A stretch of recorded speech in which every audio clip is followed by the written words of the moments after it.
क्या है वो सवाल, जल्दी से उस सवाल पर भी गौर कर लेते हैं। 3 अहम सवाल है। मामा के राज में भांजियों पर आखिर कब तक अत्याचार? एमपी में बेखौफ दरिंदे शिवराज या जंगल राज? तीसरा सवाल, बेटियों से हैवानियत शिवराज के लिए बड़ा चुनावी संकट, क्योंकि कांग्रेस का कहना है कि वो इसको लेकर 7 दिन तक बड़ा विरोध प्रदर्शन एमपी में करने वाली है। बड़ी बहस आज इसी मुद्दे पर। शुरुआती रिपोर्ट से हम ये कोशिश करेंगे कि उसको कड़ी से कड़ी सजा मिले और जहां तक हो सके तो उसको फांसी की सजा दे। 18 साल से जो लोग बात महिला सशक्तिकरण की करते हैं, उनकी नाक के नीचे ये हो रहा है महिलाओं के साथ, बच्चियों के साथ।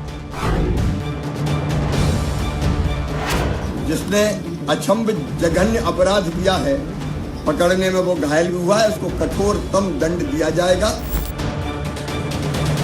सरकार को कठोर कार्रवाई करनी चाहिए और इस सरकार को जवाब ये देना चाहिए कि पिछले इतने 20 साल से सरकार में रहे हैं तो आखिरकार बेटियों की, माताओं बहनों की सुरक्षा के लिए क्या काम किया इन्होंने। हम कसर नहीं छोड़ेंगे अपराधी को कड़ी सजा दिलाने में। सच्चाई ये है कि मध्य प्रदेश में बेटियां असुरक्षित हैं और भारतीय जनता पार्टी का शासन जब तक रहेगा वह सुरक्षित रहेंगी। बार एसोसिएशन का कोई भी अधिवक्ता, मैं उनसे अनुरोध करता हूं कि ऐसे दरिंदों की कोई पैरवी नहीं करे। टेक्निकल और जो परिस्थिति जन्य साक्ष्य हैं सब एकत्रित हो गए हैं और जल्दी इसमें बाकी खुलासे भी किए जाएंगे। चलिए अपने मेहमानों से आपको मिलवा देता हूं। मुकेश त्यागी बीजेपी के प्रवक्ता हमारे साथ जुड़ रहे हैं। यश श्रीवास्तव कांग्रेस के प्रवक्ता हमें ज्वाइन कर रहे हैं। कपिल श्रीवास्तव समाजवादी पार्टी के प्रवक्ता भी हमारे साथ जुड़ रहे हैं। आलोक वत्स हैं पॉलिटिकल एनालिस्ट, वो भी हमारे साथ जुड़ रहे हैं।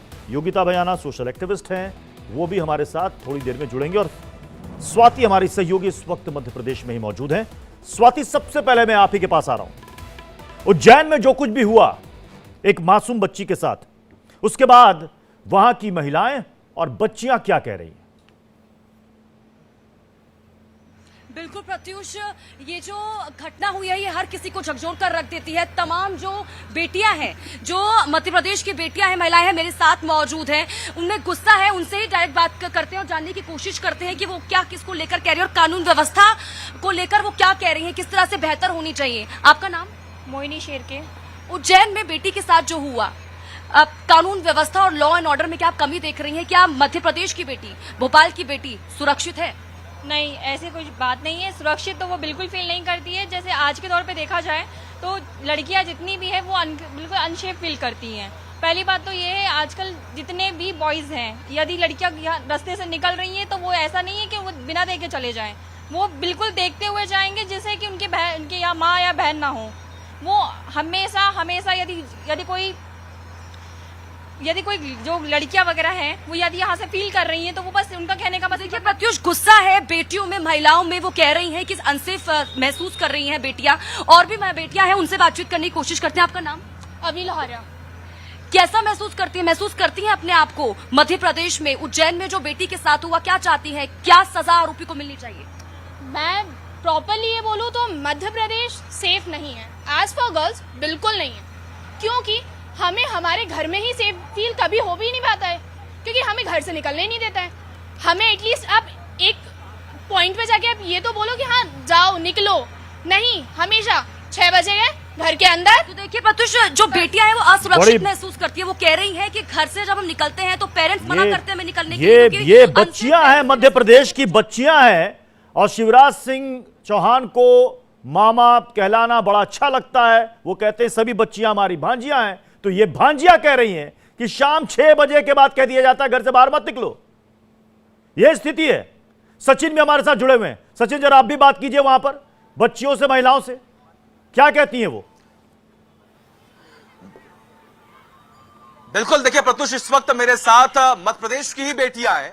वो खिलाड़ी हैं जो अलग अलग प्रदेशों में जाती हैं और मध्य प्रदेश का नाम रोशन करती हैं। सीधा उनसे ही जानते हैं कि एमपी के उज्जैन में जो कुछ भी हुआ है उससे ये कितना यहाँ पर नाराज है और इनके अंदर कितना गुस्सा है। एमपी के उज्जैन में जो कुछ भी हुआ उसके बाद इंसानियत शर्मसार हुई है। महिलाएं, देश की बेटियां, प्रदेश की बेटा गुस्से में। बेटियां कहाँ सुरक्षित है? हम बोलते बेटियां हर जगह सुरक्षित है, बेटियां अपने घर में सुरक्षित नहीं है। उज्जैन का केस आपने देखा होगा, एक लड़की का रेप होने के बाद वो लड़की 8 घंटे तक रोड पे घूमती रही, उसे किसी ने सहारा नहीं दिया। कहाँ सेफ है? हम बोलते हैं लड़कियां घर में सेफ है, लड़कियां घर में तक सेफ नहीं है।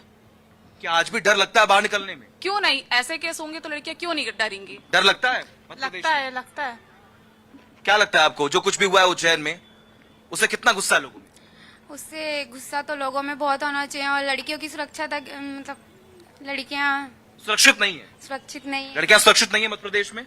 नहीं है, बिल्कुल नहीं है। हाँ? नहीं है। तो देखिए ऐसे तमाम लोग जो हैं वो अलग अलग रिएक्शन दे रहे हैं। और भी तमाम जो बच्चियां यहाँ पर देखिए किस तरीके से यहाँ पर मौके पर मौजूद हैं, और ये वही बच्चियां हैं जिनके माँ बाप उन्हें अपने घर से बाहर भेजते हैं क्योंकि उन पर उनको विश्वास होता है। लेकिन जिस तरीके से प्रदेश में लॉ एंड ऑर्डर खराब हो रहा है, उसके बाद यही बच्चियां हैं। चूंकि इंडिया डेली लाइव इस वक्त मध्य प्रदेश के ग्राउंड जीरो पर मौजूद है और वहां के क्या हाल है वो लोगों तक पहुंचा रहा है।